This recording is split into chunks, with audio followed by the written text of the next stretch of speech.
I don't know if anybody's else is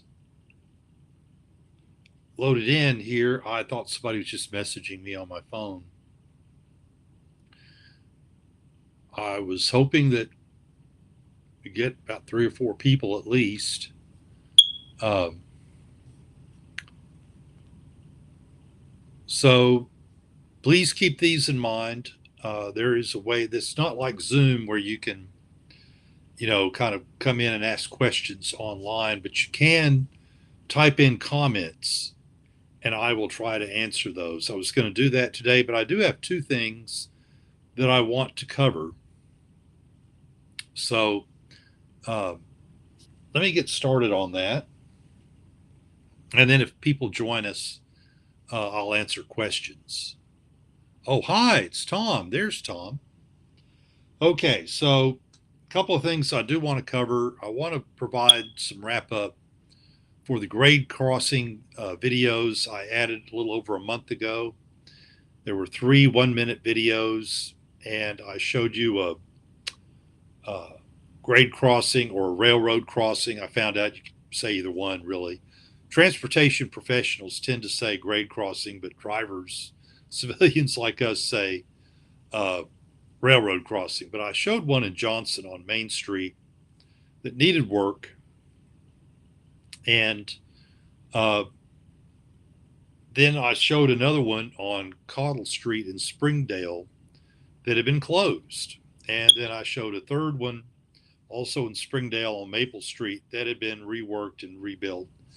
And it's very nice. You want a nice level railroad crossing or grade crossing. When you have a slope you have to go up, that's the time when it gives your vehicle a chance to, well, stall out. And then you're stalled on the railroad tracks. That is bad news. So you don't ever want to do that.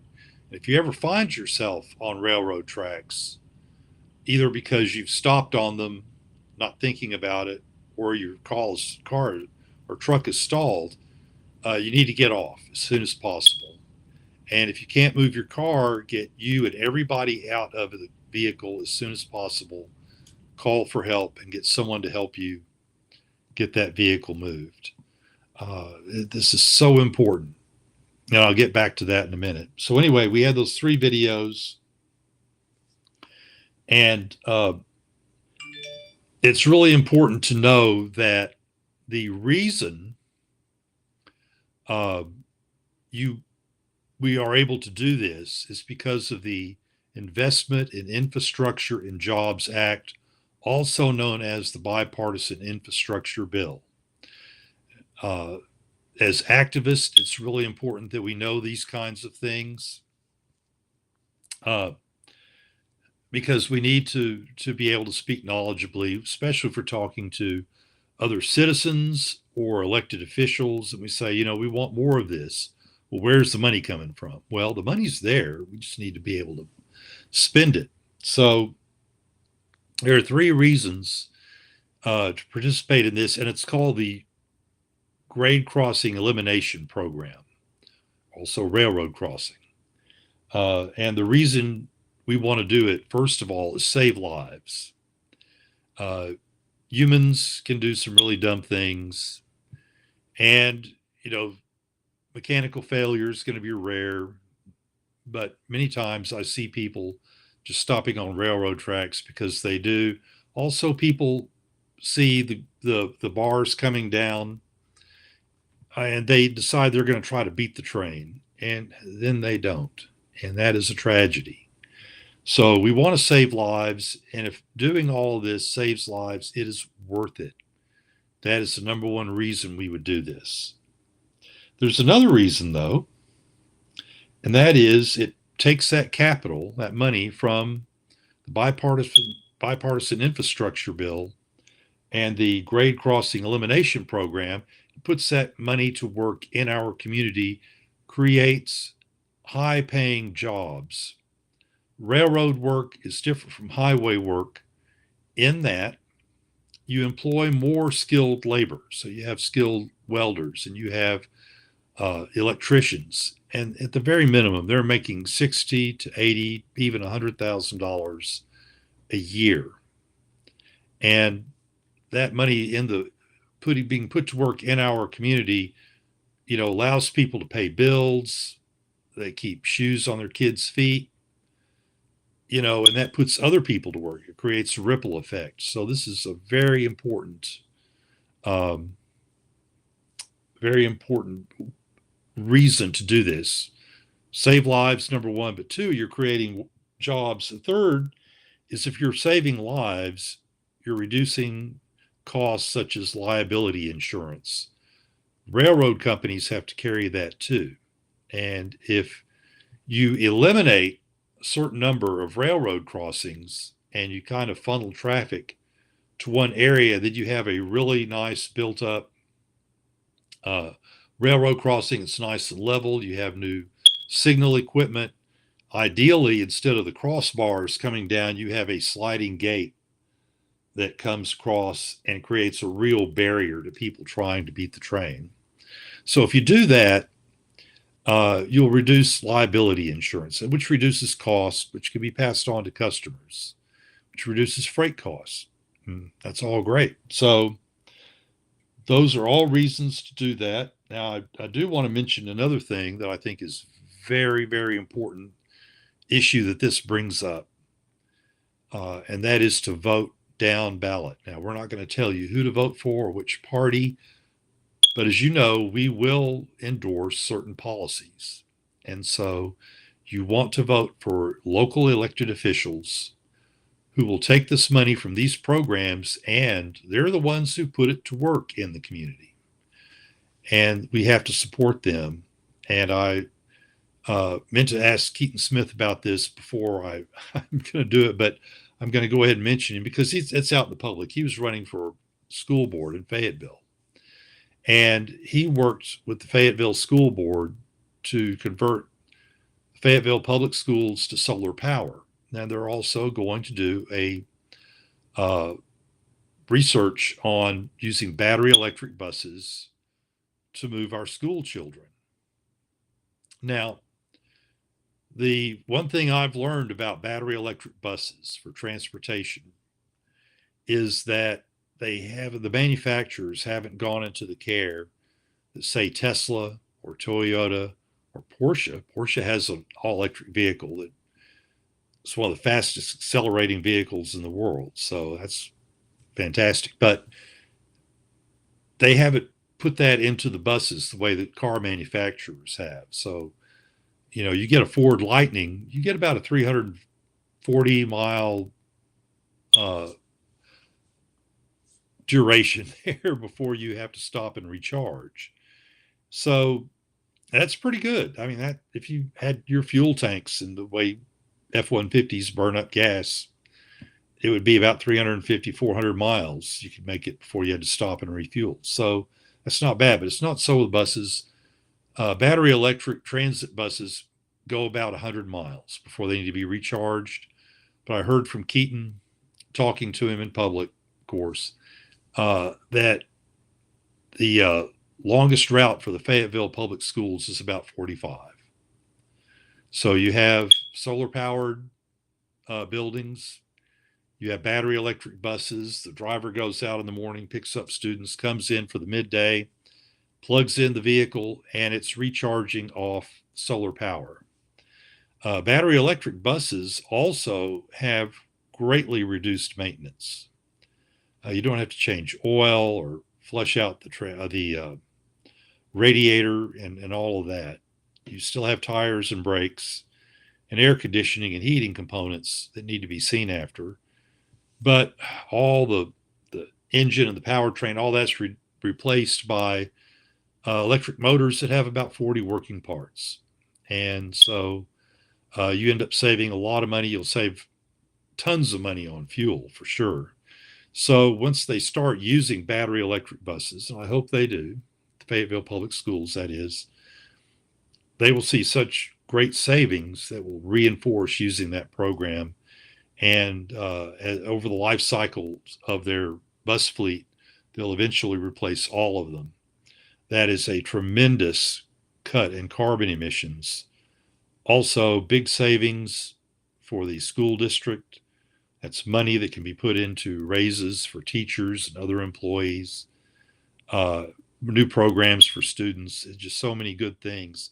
But you have to have great people in your local office and the city council, the quorum court. The Washington County Quorum Court is very anti-mass transit right now. It's been brought up to them several times. I brought it up once, but there are others who have brought it up. And we have JPs on the Quorum Court who say, well, if poor people, and they assume only poor people use mass transit, which isn't true, but if poor people want to go somewhere, just call Uber. And that's not a solution. That's not taking a genuine problem seriously. And so you can find out for yourself. There's some good people out there. Washington County Cares is a Facebook group if you're on Facebook, and they will tell you what's going on there and who's saying that kind of thing. And then you can make your decisions about who you want to vote for based on that. So I hope you do. Another thing I want to bring up is the Arkansas legislature. We also need good people on the Arkansas legislature who will do things to help us with our transportation goals. And they have a big part to play. So it's not just about who's president, who's governor, and who's the senator, U.S. senator. It's also who is your state senator, who's your state representative. They will play a big part in this. And we need to ask candidates running for office, regardless of party or even no party, if they're running independent. We want sales taxes in Arkansas, which are among the highest in the nation, reduced by 2.5 cents. Right now it's 6.5. We want it reduced to 4 cents sales tax. That's statewide. Other sales taxes apply. There's a federal sales tax and local sales taxes. But we want the state sales tax to reduce to 4 cents. That will functionally reduce inflation because it reduces what people pay for things, makes everything easier to afford, and a big benefit to us as consumers. But also, by reducing it 2.5 cents instead of just 2 cents, that half cent gives space to city councils and county quorum courts to raise a dedicated sales tax for mass transit. So the Ozark Regional Transit Authority, since it is a transit authority, can impose a tax. They're reluctant to do that because of the situation with taxes. But reducing it by 2.5 cents gives space for that to happen. With a 1/4 cent or even a 1/2 cent sales tax dedicated, we can have 7-day a week, at least 20-hour a day bus service. Maybe not in the dead of night. You don't have any buses, but starting about 4:30 in the morning, buses start rolling out. And they get in by midnight or 1. So there you go. We could have plenty of closed, enclosed bus shelters with LED lights that tell you the next 2 buses that are coming when they're coming. If they're delayed, it'll say delay 5 minutes or whatever. I had a dear friend in the United Kingdom I would go visit a few times. I went to a small town of Hove in East Sussex, United Kingdom, and they had a great bus system. You couldn't brag about it enough. And it's Hove. I meant to look up the population. I'm sure it's about the same as Rogers. They had bus shelters. They had LED lights. They had the whole thing. They had really nice double-decker buses. We're driving on streets designed for medieval ox carts, okay, and got around on time. That was what surprised me. And they also had nice articulated buses, that were also called bendy buses. So we could have that here with dedicated money, and also money that could be used to start to get light rail going. When I addressed the city council, Fayetteville City Council, Tom Brown and I did. Uh, it was our Fayetteville City Council's Transportation Committee. Of course, we're not asking for light rail right now, but we're just saying get it shovel ready. Just do the research and do get the right of ways and the clearance and do the EPA study and all of that and find out where it's going and let developers know so they can start to plan on where the stations are so they can plan their developments. And we'll reduce cost over the long run if we start now. And that's another thing you could do with dedicated funding. All right. So that's for our candidates. Now, there are people sitting in the Arkansas legislature right now, and several of us are planning to go in September. I'm going to set a date this week. Personal note, folks, you need to know I'm a volunteer. I'm not an expert in any of this. I might sound like an expert because I go around, I ask a lot of questions. I attend a lot of online meetings. This is just my own time. I'm contributing, So I'm trying to figure all this out. But anyway, I've put it up on social media. I've had some health problems this year. It's been serious, but not drastic. But now it may be drastic. I have knee issues in my right knee, meniscus tear at least. We're going to do an MRI soon and see what kind of surgery I need. I'm probably going to need some kind of surgery, even meniscus repair surgery at least, or even a total knee replacement. So I need to get this. For that reason, I'm really lit on fire to get the trip to Little Rock done in September before I have to start going through all that, because that'll cut out travel after I've had the knee surgeries, one or the other. And so we want to go down, and I want to go over the 4 things that we are going to cover with the Arkansas Legislature's Transportation Committee. So the 4 items we're going to look at is, first of all, a 4-lane highway out to the NWA National Airport. A couple of reasons for this. One, if there's an emergency out at the airport, plane crash lands, people are scattered everywhere, they're injured, lots of flammable aviation fuel is lying around, we're worried about that. Got to get emergency responders out there immediately.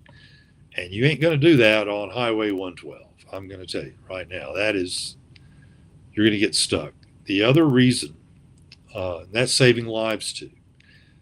The other reason is so we can have an airport shuttle bus. 4-lane highway out to the airport really makes that possible.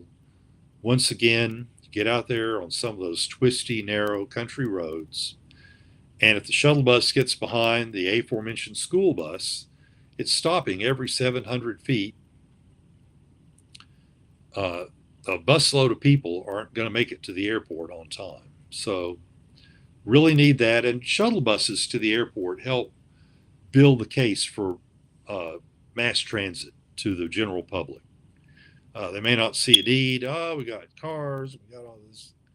But if they can easily go out and get on a bus, city bus, close to where they live, get to the shuttle bus station and get out to the airport without having to use Uber and Lyft and all that, or park their car and spend a lot of money sheltering their car there at the airport, it's going to say, okay, yeah, this is really great. And it gets me there on time, and fast drivers are friendly, and so we need that. We also need to increase our funding I'm having a look at my notes and I can't even read them. But that's been lifelong, not just now that I'm older. So anyway, we want to go through and get the legislature to increase funding for mass transit. Right now, it's around 2%. We want to ask for 10%. And in all of this, as this year, as we are making the ask, we're saying this is what we want. We're not apologizing. We're not uh, Oliver Twist. Please, sir, may I have some more? We're like, no, this is what we want. And right now, we spend $1.2 billion on highways in a state with 3 million people. That is an eye-watering amount of money. Where are the fiscal conservatives? Because I don't see any. Anyhow, we want them to take 10% of that, and that's still over $1 billion for highways and roads and things, but put that into mass transit. That's especially true since we don't have the real space to raise those dedicated sales taxes locally. I'm not the only one saying that. There are a number of transportation experts who say this works much better. In a public meeting, Tim Conklin has said a couple of different times, you have to have dedicated sales taxes for mass transit. Well, in absence of that, we could get additional funding from the state to begin expanding bus service. And so that, along with the 4-lane highway to the airport, would be fantastic. We need a law that allows Arkansas to join an interstate passenger rail compact. A compact is like an international treaty, only it's between states. And we join with, say, Tennessee and Missouri, Louisiana, Texas, Oklahoma, and we agree that we want certain rail routes coming through Arkansas and the other states too. And it makes it kind of hard to say no. In fact, you don't need Amtrak. We could have our own passenger rail system. Factually, Amtrak rail lines tend to be 750 miles plus. There's a couple of exceptions, the Northeast Corridor, but typically it's at least 750 miles. If it's less than that, they want the states to take over, and that's the advantage of an interstate passenger rail compact. The state of Oklahoma has a law allowing them to join, and I've looked it over. I'm not a legal expert. I'm not an attorney. Once again, I'm volunteer, but I'm just looking over. It seems pretty complete to me, so I'll make sure I print that out and carry it with me and give it to the committee. So we'll have an example of a law that they might put up for a vote. Hope they do. Another thing that's related to the passenger rail compact is to get some railroad routes through Arkansas submitted to the Corridor Identification Program. That is another program in the Investment in Infrastructure and Jobs Act, or Bipartisan Infrastructure Bill. Once we have some routes identified and they're accepted, and Amtrak says okay, then we can start doing more work on the rails. Now, the Railroad Crossing Elimination Program, which is also part of the Bipartisan Infrastructure Bill, that's also funded by that. That would be part of what they do, but they also want to upgrade and replace tracks and install dual tracks. And they also want to put in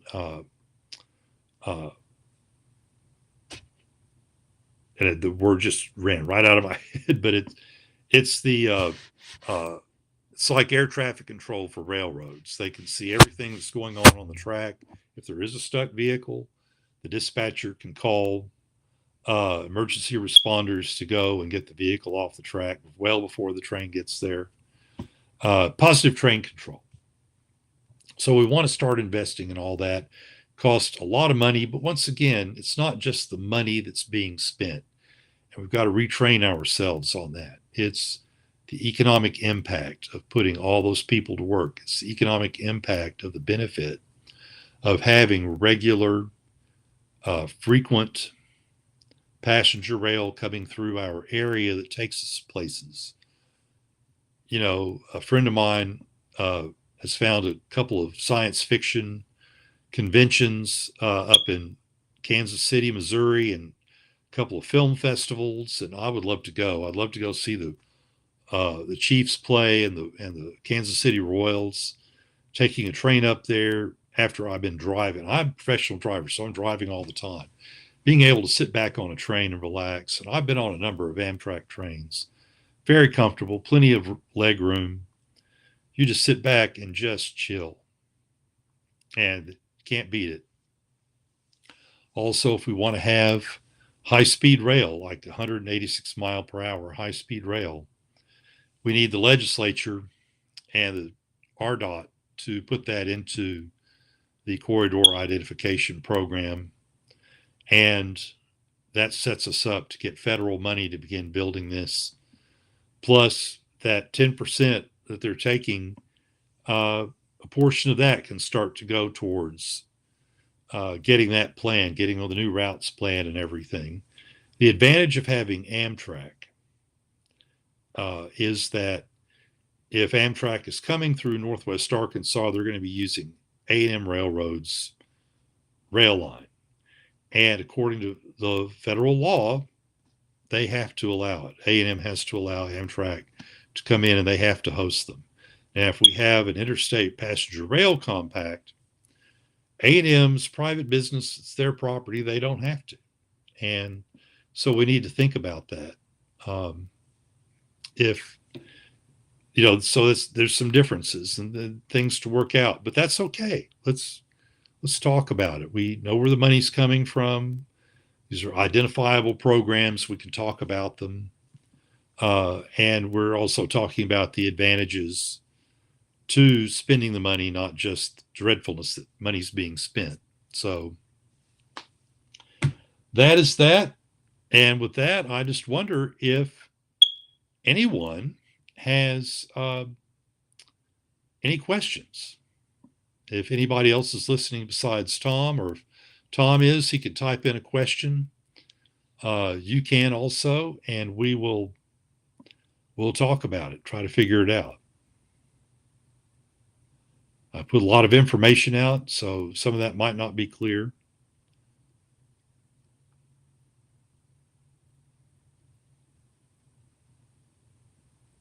So while you're looking at that, I will announce another piece of news. We're technically a nonprofit, but we're not recognized as one. So whenever people make a donation, there's a small amount of tax that comes out. I covered all. Okay, thank you. There's a small amount of tax that comes out. We haven't had that much in donations the last couple of years, which is not a complaint. It's just a reality. And since that's the case, I haven't filed income taxes on the group because we don't have to. But this year, Debbie Winter, and I want to thank Debbie Winter in public. She's an attorney with Cascade Law Firm. She went ahead and filed our income taxes for us, and then we also used that tax return to file some additional paperwork with the Arkansas Secretary of State to become a surefire nonprofit, so we can stop paying in taxes on the money we take in. But we're going to need to bring in more. First of all, the filing the taxes cost a couple $100. It's $370 to file with the Arkansas Secretary of State. It may be about $250 or maybe a little less to get a DBA of NWA Go. And at some point, I would like to formally change the name from Ozark Rail and Bus Transit to NWA Go. It's a great name, and I'd hate for someone else to copyright it or trademark it and we couldn't use it. But if we get a DBA, then I think we're covered. So we need to do that. We have some travel coming up, like I said. Several of us are planning on going to Little Rock. Um, so we want to cover gas and eats during that. Um, and I have some national conventions that I can go to. There are two with the Rail Passenger Association. And even though they deal with passenger rail and Amtrak, I always learn things, even on the local level and local advocacy that I can use here uh, for bus travel and things like that. Also, I found out about 2 weeks after the spring uh, Passenger Rail Association meeting, there's another High Speed Rail Association meeting in Washington, D.C. Some great people I could meet, and it's great to have these connections. Uh, the head of the FRA, I'll mispronounce the man's name if I try to say it right now, but I do know it. So uh, having them as allies and giving us some direction is really worth it. Uh, I met Steve Stroud, who lives in New York. He's originally from Arkansas, but he lives in New York, and he gives me a lot of good advice and tells me how to navigate things. So it's good to meet people at these conventions. So I'd like to have the money to go and travel there. Uh, it, it, it would just be nice to have at least some of the expenses covered because, hotels and things. And keep in mind, it's not a vacation for me. Now, last year, I'll admit, I did take a couple extra days for vacation up in Massachusetts. But even then, I was riding the Acela line up there, which is business. I mean, it's we want to have a high speed train in this area. So, what's it like to ride a high speed train? Be nice to find out and talk to the rest of you. And the Acela has problems because the Northeast Corridor needs a lot of work, which is starting to be done now. And I think eventually they'll get it up to the point where you'll have long sections of track where you can do 160 miles an hour. And that does qualify as high speed rail.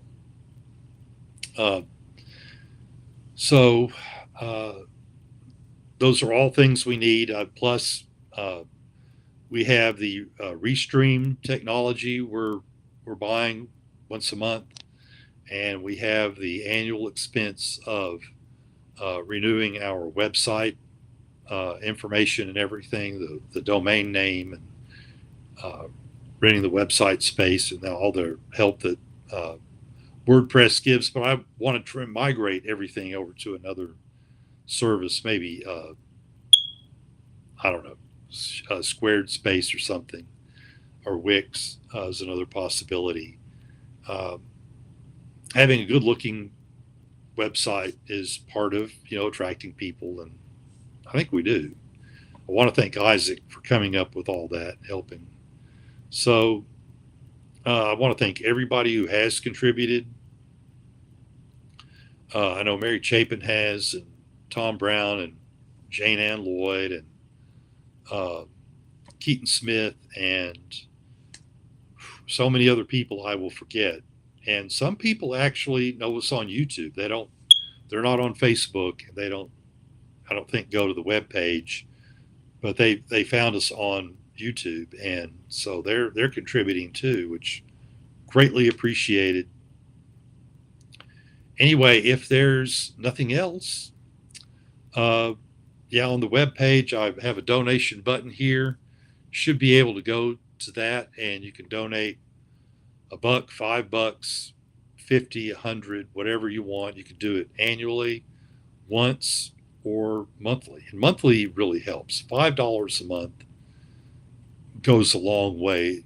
I see that now. I used to think, well, what difference can it make? But having that money coming in every month, it really helps you to uh, plan your expenses, things like that.